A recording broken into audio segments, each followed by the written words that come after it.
অঞ্জলিস কিচেনে আপনাদের সকলকে স্বাগত। বন্ধুরা, আজ আমি করে দেখাবো মানকচুর ঝুড়ি। এই মানকচুর ঝুড়িটা খুব সুস্বাদু হয় বন্ধুরা। কিভাবে মানকচুর ঝুড়িটা বানাই আপনারা দেখতে থাকুন। প্রথমে মানকচুটাকে নিয়ে খোসা ছাড়িয়ে টুকরো টুকরো করে জলের মধ্যে দিচ্ছি।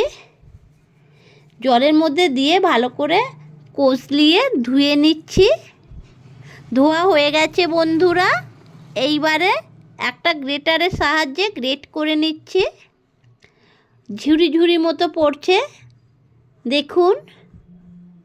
এইবারে পুরো কচুগুলোকে টুকরো টুকরো করে যেটা রেখেছিলাম গ্রেট করে নিলাম বন্ধুরা। পুরো ঝুড়ি ঝুড়ি হয়ে গেছে। এবারে কচুর যে একটা সাদা রস থাকে, ওই দুধও বলে, কচুর দুধটাকে নিংড়ে বের করে দিলাম। এবার ঝিরি ঝিরি হয়ে গেছে। এবারে উনানে কড়াই বসিয়ে তাতে পরিমাণ মতো সরিষার তেল দিলাম আর দুটো শুকনো লঙ্কা ফাটিয়ে দিলাম। এরপরে কিছু গোটা জিরে দিয়ে দিলাম আর দিয়ে দিলাম কালো জিরে।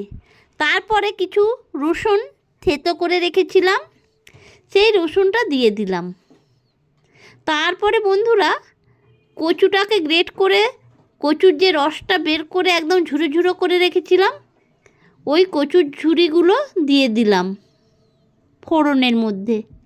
দিয়ে বন্ধুরা ভালো করে নাড়াচাড়া করে দিচ্ছি। আর কিছু লবণ দিয়ে দিলাম আর দিলাম পরিমাণ মতো হলুদ দিয়ে বন্ধুরা ভালো করে নাড়াচাড়া করে এটাকে খুব শুকনো শুকনো করে ঝুরো ঝুরো করে ভেজে নিলাম। দেখুন বন্ধুরা, আমার কচুর ঝুড়ি তৈরি হয়ে গেছে। এবারে একটা প্লেটের মধ্যে এগুলোকে তেল থেকে ছেঁকে তুলে নিলাম। দেখুন বন্ধুরা, কত সুন্দর হয়েছে মানকচুর ঝুড়িটা। এইভাবে আপনারা বানিয়ে খাবেন গরম ভাতের সাথে, খুব ভালো লাগবে বন্ধুরা। কেমন?